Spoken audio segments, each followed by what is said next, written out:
Hi everyone, welcome back to WHU TV. My name is John, your host as always, and I hope you're all doing well as I always do. This is my full-time thoughts, I should say, on West Ham 2, Everton 1.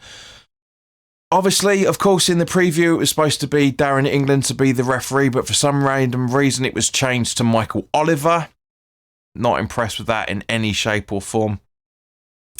But in terms of the team sheet, Fredericks in for Johnson and Bowen in as well. Bowen, a nice surprise, if I'm honest with you. Fredericks, thought he played okay. He's not a defender, as you guys know. In terms of my opinion, I don't think he's a defender. He's more of an attacking midfielder than being a winger or even a defender. But I thought he played okay. I thought he did all right. But in terms of the play for the majority of the first half, I thought we started out pretty sprightly as we did against Spurs, but we seemed to lack a few little bits and pieces here and there, and I wasn't exactly impressed with the way we played. Wasn't exactly impressed with the way Michael Oliver was refereeing either, but we know what we get with him. That's the problem. Everton had some good chances at the start, but couldn't really capitalise. And then on the 30th minute, we got a free kick finally awarded from some really dodgy fucking fouls. It was unreal. Really was bad, the way that Everton were playing. Very similar in the guys to Aston Villa. Just not as much as rolling around as much as Villa were in the last home game. And then, as I say, we got the free kick, and what a free kick from Aaron Creswell. Personally, a contender along with James Ward-Prowse's free kick yesterday for Southampton. Two very, very good free kicks, and we are 1-0 up. And going into the halftime break, a little bit frustrated. 2 shots on target in total. One shot or goal. Obviously, the goal. So 2 shots on target, and then one was the goal itself, I should say. But very, very, it was mixed feelings at halftime. I'm not going to lie, mixed feelings. I was angry with the way that we let Everton pretty much dominate us from one point of view in the first half. Wasn't very happy with it. Bearing in mind that this is a club that's tinkering on relegation. Granted, 2 or 3 games in hand, as I said in the preview. But we seem to sit back way too much. I know that a lot of the formation and the tactics this season are sit back and wait for the counter-attack. But I thought throughout the majority of the game, I thought we sat back too much. Obviously, Keane being booked in the first half as well. But as I say, going in on a half-time, I was happy with that. Very, very happy with being 1-0 up. Second half rolls around, no changes whatsoever. But, Mason was like Holgate getting the equaliser on the 52nd, 53rd minute. But we bounced pretty much straight back to a degree. Not instantly, but for those that were sitting in and around standing in and around where I was in the boat in the lower Bobby Moore, I was screaming for. Antonio did a really, really nice run on the 63rd, 64th minute. Really nice run down our left hand side. Went for goal, but I shouted, pass it to Bowen, because it was completely free.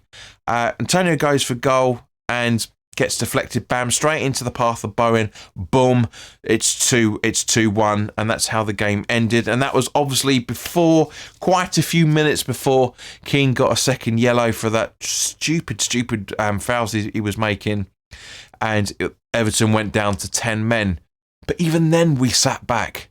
We were under the cosh from Everton for a lot of that game, a hell of a lot of that game.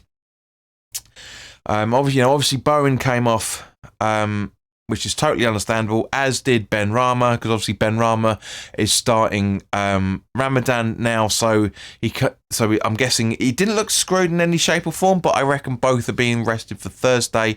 And of course, Bowen only returning very, very recently back from his injury. Of course, we had Yarmolenko and Noble coming on as well. I thought Noble played okay, did some very, very good football. I thought Yarmolenko did some good stuff, but it wasn't written in the stars that he'd get 3 goals in 3 games. But in general, I thought we played better in the second half than we did for the first. Let me know if you agree with me or not, guys, on this. But I thought in general, it's Allardyce style way of thinking now, guys, isn't it? It doesn't matter how we play as long as we get the points on the board. And they're obviously Spurs beat Newcastle 5-1 after our game. So as of the time of this recording, we are 6th in the table. But very, very, very happy with that. Very happy that we could be 6th in the table after today's run. Bearing in mind, obviously, we were 5th for a few hours. Well, not even that, about an hour once full-time happened. But in general, I thought the tactics were better than from Moyes. And this is one of the reasons why I was a big advocate of when we were told about the possibility of 5 substitutes coming in next season. Okay, I'm hoping that we get some very, very good players in over the transfer windows because 5 substitutions, I get why a lot of people are poo-pooing them. Totally understand everybody's reasons behind it. But for me personally, being able to bring, if we get some decent players in, obviously there's a few players that need to leave and a few players need to come in as well for that matter. Well, more positions more than anything else. But if we have a very, very good transfer windows in the summer and January, 5 substitutes could really benefit us. They genuinely can, because obviously we can't make more than 3 period substitutes at the time. So being able to bring on the likes of Yarmolenko when we need to, if we keep him or whoever it's going to be, and everything like that.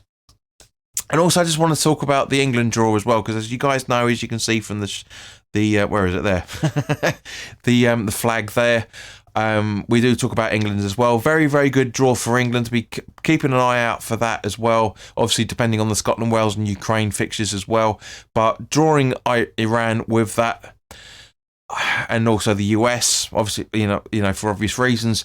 I think people may be getting a little bit carried away with how easy the group could be. Guys, we've seen easy groups and struggled with England before. Yes, okay, the mindset of England is a lot better than it used to be, but yeah, don't count your chickens, guys. Don't. But hopefully, again, as I always say, I want to be proven wrong on this. So in the meantime, guys, thank you very, very much for your time. Put your thoughts in the comment section below. If you want to support the channel on Patreon, you go to the social media on Facebook and Twitter for details, but basically we're reintroducing score predictions for all the games coming up. That would include the Europa League games as well, because we've got 3 Patreons back. Thank you very, very much, Rick Koga, for having your sorting yourself out. I know it's been a bit of a bind for you over the last few years. So we've got 3 Patreons now, 2 within the tiers, and obviously Tony is pledging his £1, which is perfectly fine.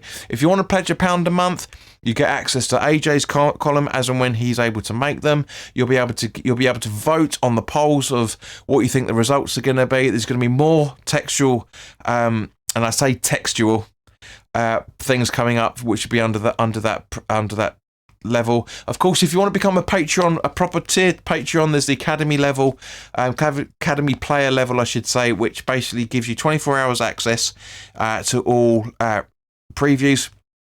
You will get a exclusive phone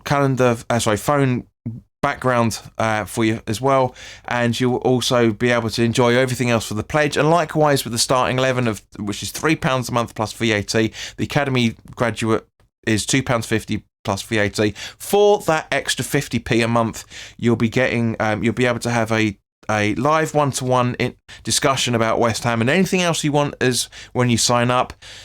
And also, you'll also get your video shout-outs in every single video. For the Academy players, it's once a month, but for the starting 11 players, it's every video. And plus, for both tiers, you'll have your name and description and your social media shout-outs, accounts, which will probably more than likely be Twitter. It certainly is for Wally, and it certainly is for Rick as well. So, guys, thank you very, very much for your time. As always, put your comments in the comment section below. Let me know your thoughts on this, and I will see you very, very soon. All the best now. Take care.